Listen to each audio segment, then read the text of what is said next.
Hello guys, ngayong araw nga ay mamimili na naman ako ng mga feeds dahil ubos na ang paninda kong feeds. Hanap buhay na naman.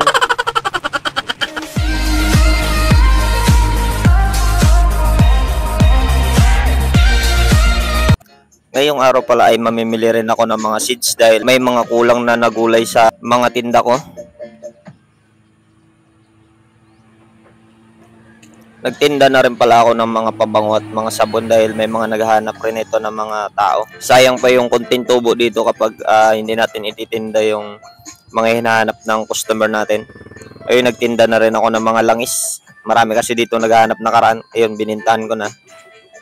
Ito nga pala yung mga binta ko, mga nakapak na pagkain ng manok. Ngayong araw pala ay may nagpabuo rin sa amin ng mga coins.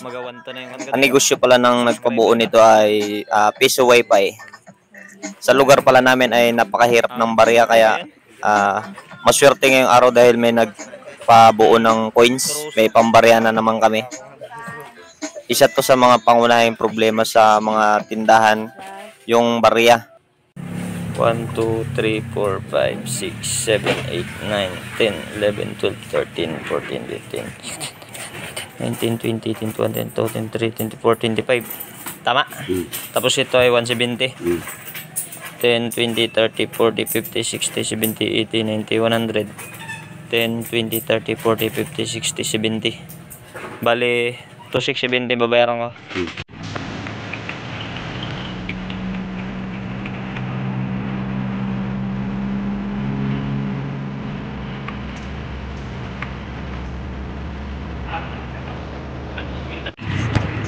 Ayun na nga, dito na ako sa bayan.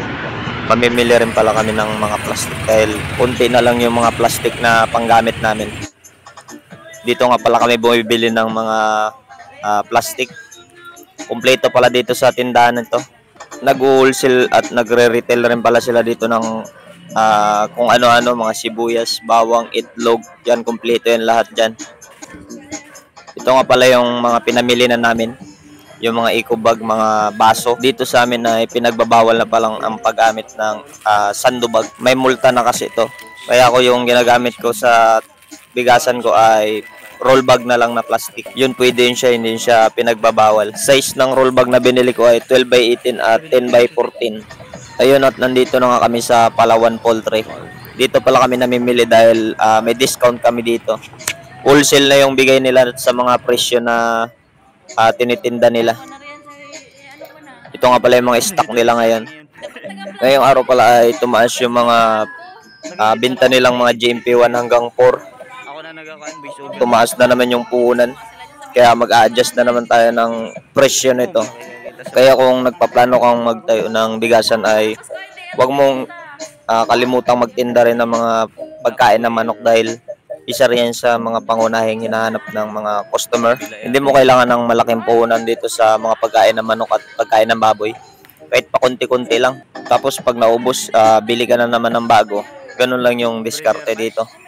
Ito nga pala, may mga abono rin silang tinda. Kompleto na yan dito sa bodega nila. Ang pinapatubo ko pala sa mga feeds, halos parehas lang sila ng patubo sa bigas. Isang pilit na lang, no?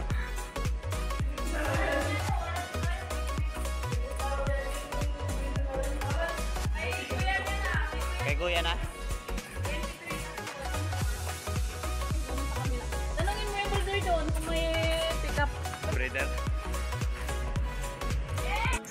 Ito na nga at malapit na kaming matapos sa mga pinamili namin. May nagpapa-shoutout pala na isa nating supporters. Yan si Ador. Yan yung nakapula na yan. Shoutout pala sa'yo, Ador. Napakapugi mo.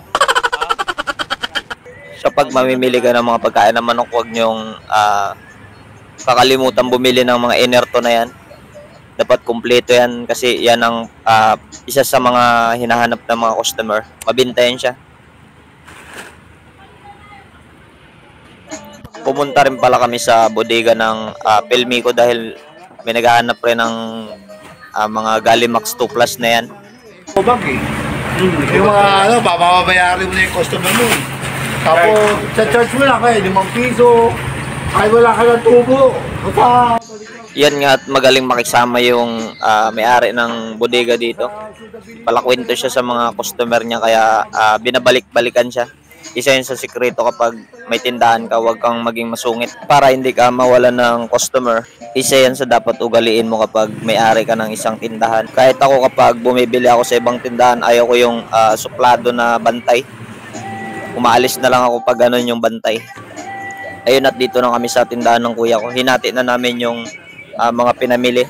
Kaya kung ako sa'yo at may sapat ka na naipon ay try mo na rin yung ganitong negosyo. Maganda yung kitaan dito. Masaya magnegosyo. Yan ang isa sa mga sinyalis kung para sa'yo talaga yung ganitong kapalarang maging negosyante. Huwag lang logesyante. At kung nakarating ka nga sa dulo ng video ko na to ay huwag kang mahiyang mag-comment kung taga saan ka para malaman ko kung saan nakakarating yung mga video na ginagawa ko. At huwag mo na rin kalimutang mag-subscribe sa aking YouTube channel, Yamado TV. Ang mga bidyong ginagawa ko dito ay about sa pagninegosyo kaya kung gusto mo rin matuto ay huwag mong kalimutang pindutin yung subscribe button na yan. Thank you, thank you!